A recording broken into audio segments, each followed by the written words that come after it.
Hey there, 6th grade teachers. This week on Friday, you are going to be introducing your properties with your students, and they will be also looking at them with numbers and algebra. So we're going to be busting out the algebra tiles for the first time. And so you can give these to your students, have them possibly play with them for a second, let them make a figure out of them, make a name out of them. Have them just explore to play and let them just get comfortable with them. After a couple minutes, I'd say 3 to 5 minutes, take that and tell them to place all of their algebra tiles in the top right hand corner or left hand corner of their desk, and these are not toys anymore. We'll be utilizing them for learning purposes. So one of the things you do not have to have your students use are the big squares. You don't even have to give them to them. We will not be using those until Algebra 1, so in high school. So you can set those aside. You definitely need all of your bars and your constants.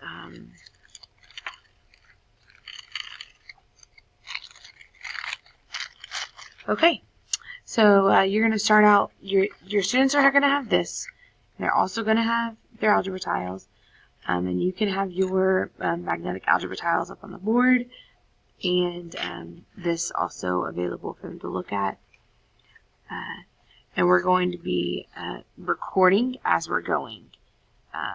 And so the first thing you're going to introduce is these. That the small little squares are constant. It's a number whose value does not change. And you can give examples of constants. Our red ones are going to be our negatives, and our white, or some of y'all have yellow, ones are our positives. So you can use like color-coded markers here to help them recognize that. And then the next vocabulary word is our variable. And that is represented here by these bars. A variable is a letter or a symbol used to represent an unknown. So this is something that's unknown. It's good to explain to your students that if they line these up, in the past they've been using base 10 blocks, where one of these will equal 10 of these, and they're blue. And these are not. These are different. These are moving into, secondary type of manipulatives where we're talking about letters and numbers. So if we line them up, 5 doesn't equal, and it's not really 5.5. So 5 of these do not equal this. These things, two things are not related at all. So one of the first properties we want to talk about is the commutative property. So we know in addition, if I were to model in front of me 3 plus 4, we could commute this or move around the 4 plus 3, and we still have the same exact answer. So that is the commutative property. We want our kids actually doing this with their hands and commuting them.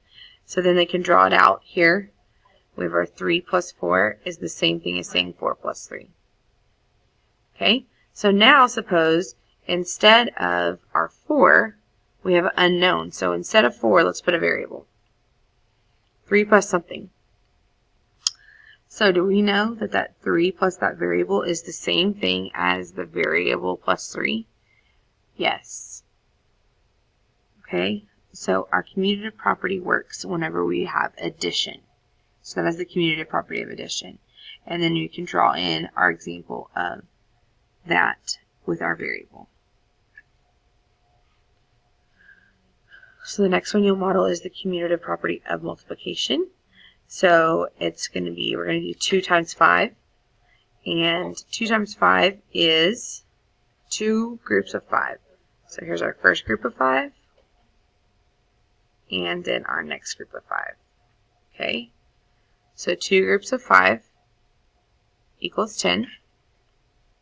And then if we were to say now 5 groups of 2, we would regroup these. So there were one group of 2, 2, 3, 4, 5 groups of 2. 5 groups of 2 is also 10. So this is the commutative property of multiplication. You can do this one moved. 2 groups of 5 and 5 groups of 2. Now suppose instead of individual constants, now we have 2 of something. We don't know what it is, 2 of anything. So we have 2 groups of that variable. Then you can also say you have that variable 2 times. So 2 groups of the variable or the variable 2 times. Either way, you're going to have that twice, and they are equivalent. So this is still equivalent to this. Okay, so you can then model that here with drawing it in our properties.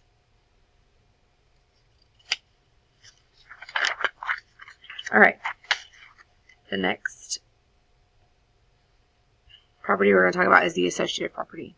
So taking associative property of addition, and we're going to show how no matter what order I put my addition in, it's still going to give me the same answer. So the first one we're going to do is with constants, so the kids can understand that. So we have 2 plus 3 plus 5. And what we're going to do is associate the 3 plus 5 first. So we have 2, and then 3 plus 5. Okay? So if I do the 3 plus 5 first, it gives me 8. Then I add the 2, that gives me 10. So then if I associate, and instead of doing the 3 plus 5 first, I do the 2 plus 3 first, that's going to give me 5. And then I add my 5 more. That is still going to give me 10. Okay, so that is the associative property of addition, where we are taking things and doing them in different orders, and we still get our same answer. Okay, this is the fun story where you can talk about, use some examples with your students that this is Jane, this is Joe, and this is Jack. And Joe and Jack have lunch together.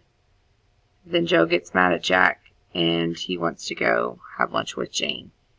Okay? Either way, everyone's still in the cafeteria. Okay? All right, that is with the constants. Then you're going to say, okay, what if instead of our 3, we have a variable?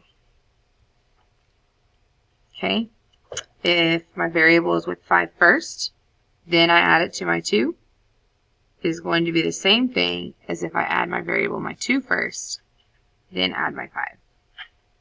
So this is the associative property of addition, to where we are still going to be given the same answer of a total of 7 constants and 1 variable.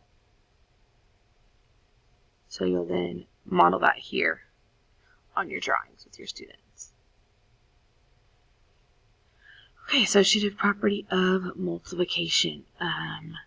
This is whenever we're multiplying through things. Your students might not have enough tiles for this one because we're multiplying and multiplying again. So just try your best to show. The first one we're going to do is 2 times 3 times 4. So we want to have 2 groups of 3. So a group of 3 and another group of 3. Okay. Then we want to have that 4 times. So this group of 6, which is 2 groups of 3, we're going to have it 4 times. So if you have enough, you'll model that with your kids. It's not going to be enough. So I'll have a 6, and then you can draw it here. Another group of 6, another group of 6, and another group of 6. So we have a total of 24. Now if we use our associative property of multiplication, instead of multiplying the 2 times the 3 first, we're going to multiply the 3 times the 4 first. Okay? So 3 groups of 4. So you have a group of 4, another group of 4, and another group of 4. So 3 groups of 4, and then we're going to have 2 of those. So this group of 12, and then another group of 12. And you see it drawn here. is also going to equal 24. So that is the associative property of multiplication using just constants. Okay, so now instead of our 3, we are going to substitute in variables. So this one you will have enough for. So 2 groups of x, we don't know what that is worth, times 4. So 2 groups of x times 4. So we have a group of x, 2 groups of x, 2 groups of x, and 2 groups of x. So 2 groups of x 4 times is going to be 8 x's. Okay. Now our way we show this with associative is we're going to regroup, and we're going to do x 4 times. So x 4 times, x 4 times, and then we have 2 groups of that. So x 4 times, 2 groups of that. Then we now have a total of 8 x's. So that is the same as multiplying 2 x's 4 times or x 4 times twice. Okay? All right, last property, distributive property. Okay, we're going to use the language of blank groups of blank. Okay, so the first number represents how many groups, and then what's in the parentheses is what we're going to model. Okay, so if we're going to do it with numerically, we want to model 2 plus 5. 2 plus 5. And the distributive property then shows that it's going to be 3 groups of 2 plus 5. So we're going to have a group of 2 plus 5. And you might want to change this up maybe to be 2 plus 3 so you can model it. Might be a better example here.